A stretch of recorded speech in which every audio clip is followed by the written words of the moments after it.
Start. Thank you, Start.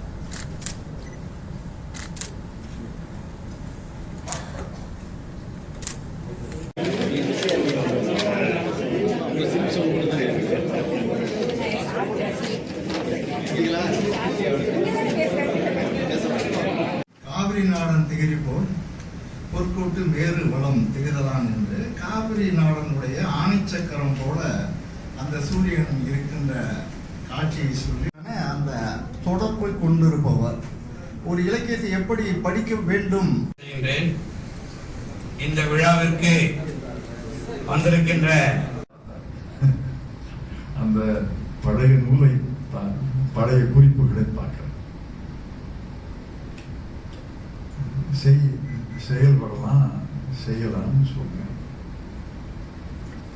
இதுக்கு தமிழ் வளர்ச்சி குழு கழகம் ஏற்படுத்திடலாம். ஆனால் பொருள் ஆதாரம் இல்லாட்டி எந்த காரியத்தையும் செய்ய முடியாது.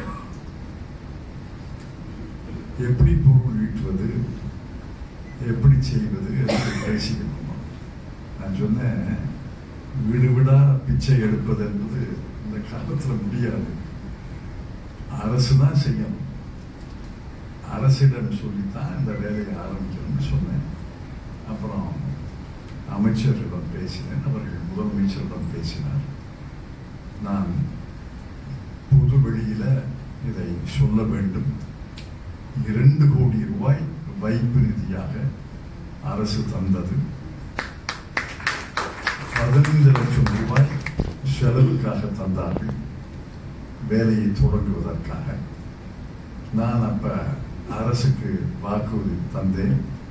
2 கோடி ரூபாய் வைப்பு நிதியாக நீங்கள் தந்தீர்கள் என்றால் நாங்கள் 1 கோடி திரட்டி வைப்பு நிதியாக போடுவோம் என்று சொன்னேன். அதுல 70 லட்சம் திரட்டி இருக்கிறோம். 30 லட்சம் கொடுக்கக்கூடிய நண்பர்கள் மதுரையில் இருந்தால் பேராசிரியர் திருமலையும் நாடாளுமன்ற உறுப்பினர் சு வெங்கடேசனை வாங்கி தரலாம். நாங்கள் அடக்கத்தோடு வாங்கிக் கொள்கிறோம். 1 கோடி வைப்பு நிதி ஜூலை மாதத்துக்குள்ள போடணும். ஜூலை மாதத்துக்குள்ள போடணும். அதை போடுவோம் என்ற நம்பிக்கை இருக்கிறது. இப்ப வேகமாக வேலை நடக்கிறது. இப்ப இங்க பேராசிரியர் ராமசாமி அவர்கள் எழுதிய நாடகவியல் கலைக்களஞ்சியம், நாடகவியல் கலைக்களஞ்சியம், அதான் அவர் ஒருவரே சில பேர் உதவியோடு அவரே ஆசிரியராக இருந்து அதை ஒரு அற்புதமான படைப்பு. நாடகத்தை பற்றி, நாடகவியலை பற்றி ஒரு கலைக்களஞ்சியம் தமிழிலே வந்திருக்கிறது. 1980களில் நேஷனல் ஸ்டடி சர்வீஸ் அந்த புத்தகத்தை மறுபதிப்பு கொண்டு வந்த பொழுது, நாங்கள் எல்லாம் மாணவர் பருவத்திலே இருந்து உள்ளே வந்த பொழுது ஒரு 30 வருடம் வேலையெல்லாம் கட்டி போட்ட ஒரு புத்தகம். அந்த புத்தகம் இன்னைக்கு ரீல்ஸ் பார்க்குற மாதிரி, ஒரு ரீல்ஸ் பார்த்துட்டு அப்படியே அடுத்து கை போயிட்டே இருக்கிற மாதிரி தான் அபிதான சிந்தாமணி. எந்த பக்கத்தை திருப்பினாலும் அந்த பக்கத்தை நீங்க படிச்சே ஆகுங்க.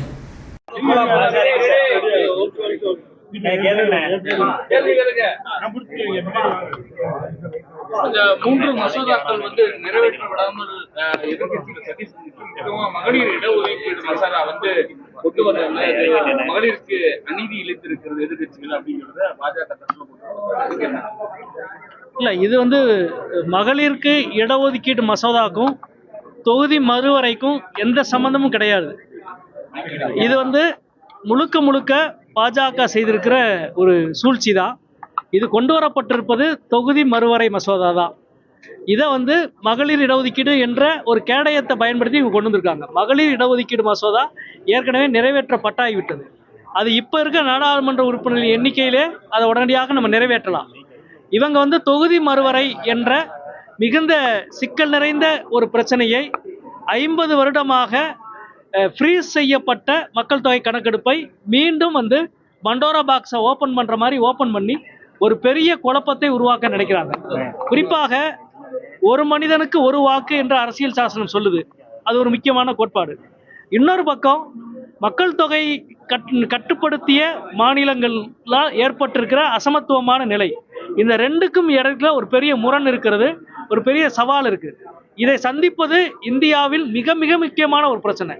இந்த பிரச்சனையை ஒரு அனைத்து கட்சி கூட்டம் நடத்தி, அனைத்து மாநிலங்களினுடைய முதலமைச்சரை நடத்தி, ஒன்றுபட்ட ஒரு ஆலோசனையை உருவாக்கி அதற்கு பிறகு நாடாளுமன்றத்திலே கொண்டு போய் வைப்பதன் மூலமாகத்தான் இதை நிறைவேற்ற முடியும்.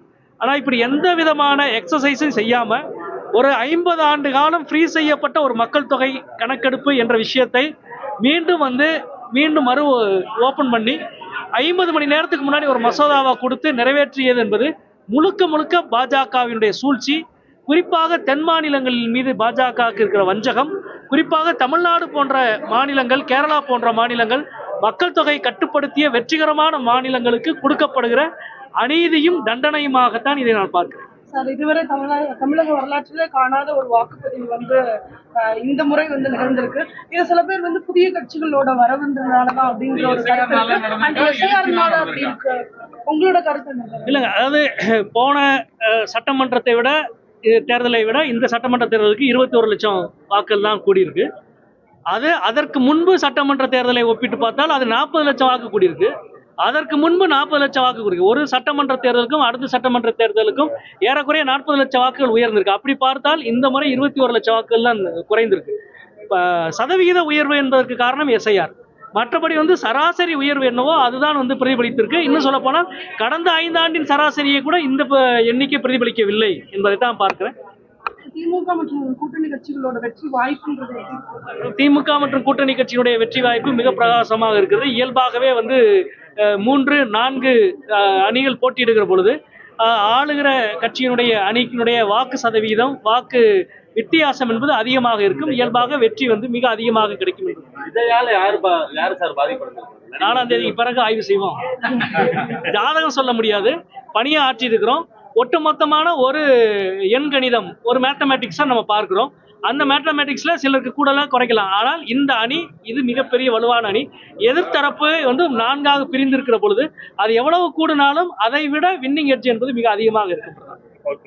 மதுரை சம்பந்தப்பட்ட விஷயம், மதுரையில் இப்போ கோட் ஆஃப் கான்டக்ட் இருக்கிறனால, தேர்தல் நடைமுறை தொடர்ச்சியாக இருக்கிறனால மாபெரும் சித்திரை திருவிழாவை முறையாக சிறப்பாக நடத்துவதற்கான வழக்கமான கலந்தாய்வு கூட்டங்கள் எதுவும் நடக்கல. சட்டமன்ற உறுப்பினர்கள், நாடாளுமன்ற உறுப்பினர்கள், அமைச்சர்களை கொண்ட கலந்தாய்வு கூட்டம் கடந்த ஆண்டெல்லாம் 4 முறை நடத்தணும். இப்போ எதுவும் நடக்கல, கோட் ஆஃப் கான்டக்ட் இருக்கிறதுனால. ஆனாலும் நாளை மறுநாள் மாவட்ட ஆட்சியரை பார்க்க இருக்கிறேன். கடந்த ஆண்டை விட சிறப்பான ஏற்பாடுகளை மாநகராட்சி நிர்வாகமும் அறநிலையத்துறையும் மாவட்ட நிர்வாகமும் உறுதிப்படுத்த வேண்டும் என்று தெரிவித்துக் கொள்கிறேன்.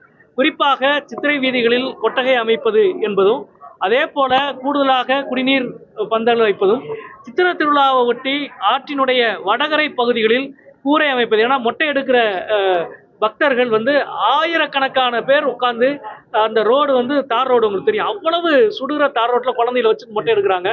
அதுக்கு பந்தல் போடணும், அது ரொம்ப முக்கியம், அதை செய்யணும். அதே போல முதலுதவி வசதிகள் போன்ற விஷயங்களில் கூடுதல் விழிப்புணர்வோடு மாவட்ட நிர்வாகமும் மாநகராட்சி நிர்வாகமும் அறநிலையத்துறையும் செயல்பட வேண்டும் என்பதை உங்கள் வாயிலாக கேட்டுக்கொள்கிறேன். நன்றி.